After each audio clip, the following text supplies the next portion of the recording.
Já vamos direto pro que interessa. Número 1. Ter um gato preto. Na Idade Média, ter um gato preto era basicamente assinar sua sentença de bruxaria. Esses animais eram vistos como familiares, criaturas enviadas pelo diabo para servir e proteger as bruxas. Se você morasse sozinho e tivesse um gato preto que te seguia por aí, já era. A galera da vila já ia achar que ele era um espírito do demônio disfarçado. E o motivo disso é uma mistura de ignorância, medo e simbolismo. Como o gato preto é noturno, silencioso, parece te encarar por horas e aparece do nada, ele acabou virando o símbolo daquilo que é misterioso. Como se isso não bastasse, a igreja ajudou a reforçar essa ideia por séculos, ligando tudo que fugia do normal à ação do maligno. E adivinha quem mais gostava de gatos? Mulheres viúvas ou solitárias. Exatamente, as mesmas que eram acusadas de bruxaria com mais frequência. Então, se uma mulher vivia sozinha com um gato preto, o combo estava feito. Mulher mais solidão mais gato igual a bruxa. Muita gente achava que gato preto era a forma escolhida pelo diabo para visitar as bruxas. Ou seja, até se o gato miava de um jeito estranho, isso já era interpretado como um sinal maligno. Ninguém queria correr o risco de cometer um erro e acabar amaldiçoado. No fim, o pobre gato preto virou vítima de séculos de paranoia e superstição. E o mais louco é que, até hoje, em muitos lugares do mundo, ele ainda é evitado ou maltratado por causa desse passado sombrio.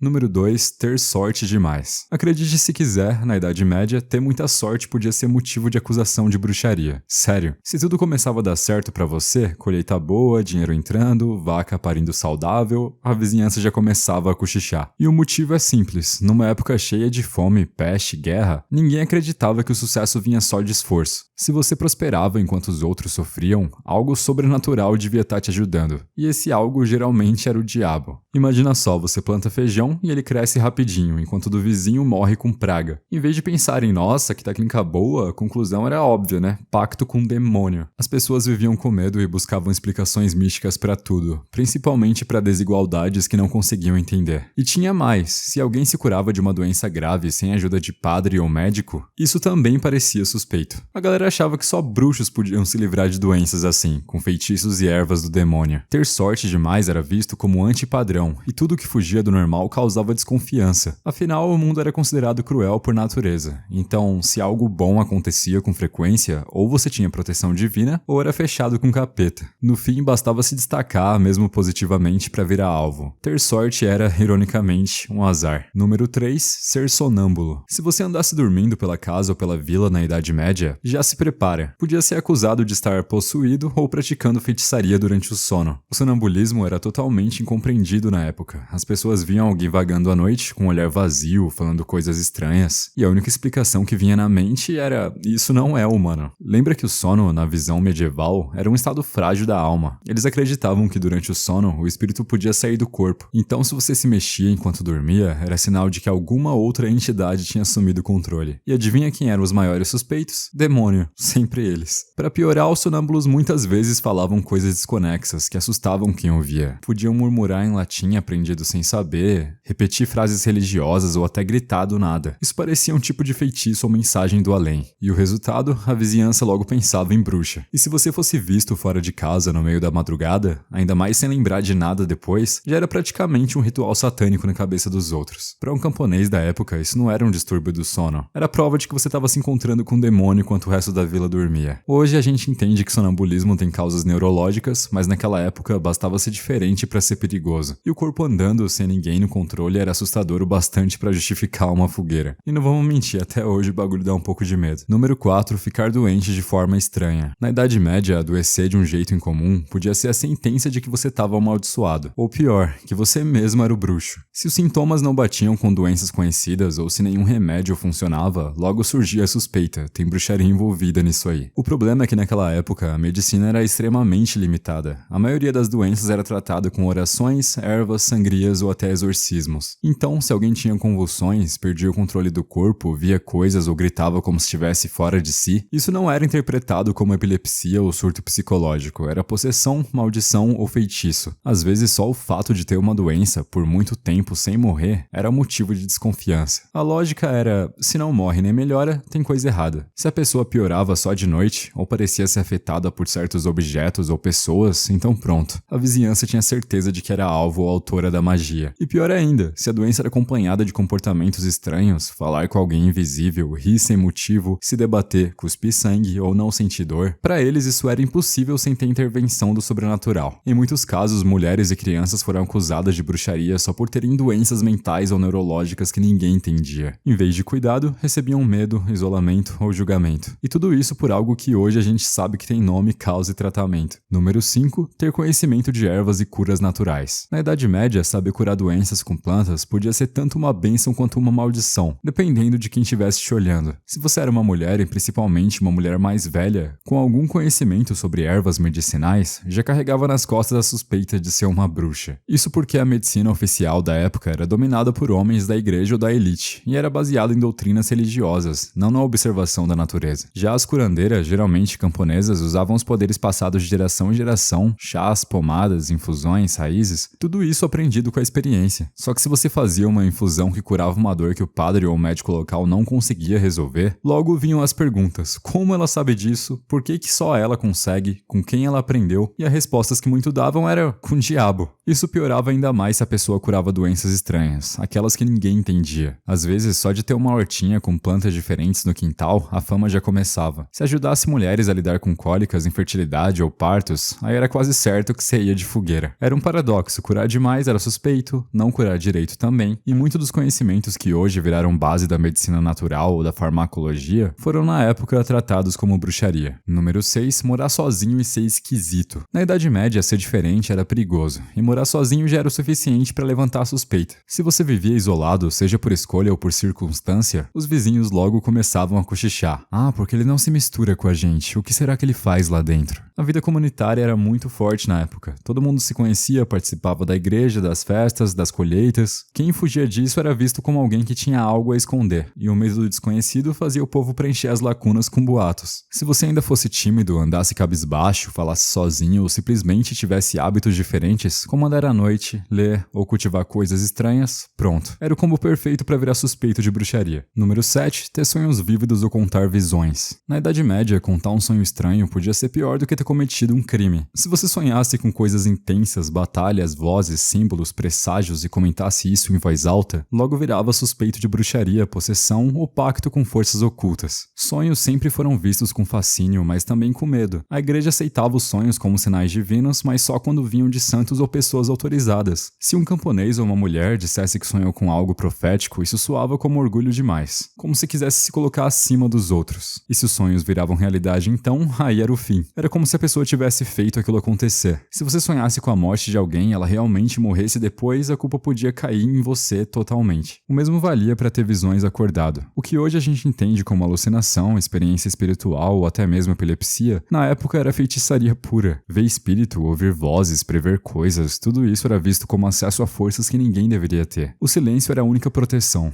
Muita gente parou de contar seus sonhos por medo, e outras tantas foram perseguidas apenas por dormirem e acordarem lembrando demais. Número 8. Falar com animais ou parecer entendê-los. Na Idade Média, se você demonstrasse qualquer comportamento que parecesse sobrenatural aos olhos da comunidade, já era suficiente para levantar a suspeita. E um deles era falar com animais, ou pior ainda, entender o que eles pareciam dizer de volta. Hoje a gente brinca com isso o tempo todo, fala com cachorro, comenta com gato, até inventa voz pro bicho, mas naquela época esse tipo de comportamento podia ser visto como conversa com espíritos, uso de magia ou até para manipular a natureza. As pessoas acreditavam que certos animais, como corvos, sapos, gatos e até bodes eram familiares, ou seja, ajudantes do demônio que serviam às bruxas. Se alguém era visto interagindo com um desses bichos de forma intensa demais, parecia suspeito. E não precisava ser nada muito exagerado. Alimentar animais selvagens, prever o comportamento de um animal doméstico ou até ter o laço muito forte com eles já era o suficiente. Algumas pessoas acreditavam que só com feitiçaria seria possível ter esse tipo de conexão. Então, se você era alguém carinhoso com os bichos ou tinha um talento natural para lidar com eles, talvez fosse melhor esconder isso. Número 9. Manter hábitos noturnos ou andar pela noite. Se hoje ser uma pessoa noturna pode parecer só uma preferência, na Idade Média isso podia ser interpretado como algo assustador e suspeito. Se alguém era visto acordado enquanto todos dormiam, andando pela vila com uma vela ou mesmo só saindo de casa depois do pôr do sol, isso já bastava para chamar atenção e não era de forma positiva. A noite era considerada o domínio do mal. Espíritos, demônios e bruxas eram todos associados à escuridão, então qualquer pessoa que estivesse ativa nesse período, principalmente sozinha, poderia ser vista como cúmplice ou parte desse mundo oculto. E isso podia ser algo completamente inocente, alguém com insônia, uma parteira indo ajudar em um parto de madrugada, ou até um eremita que gostava de observar as estrelas. Mas bastava a fofoca certa ou um olhar desconfiado para que isso virasse prova de envolvimento com forças do demônio. A luz da vela ou da lanterna na calada da noite podia ser vista como um sinal de rituais secretos. E se alguém dizia ter te visto vagando por aí enquanto todos dormiam, isso já era motivo suficiente para iniciar acusações. Número 10. Prever o tempo ou simplesmente comentar sobre o clima. Hoje em dia dizer, nossa, acho que vai chover,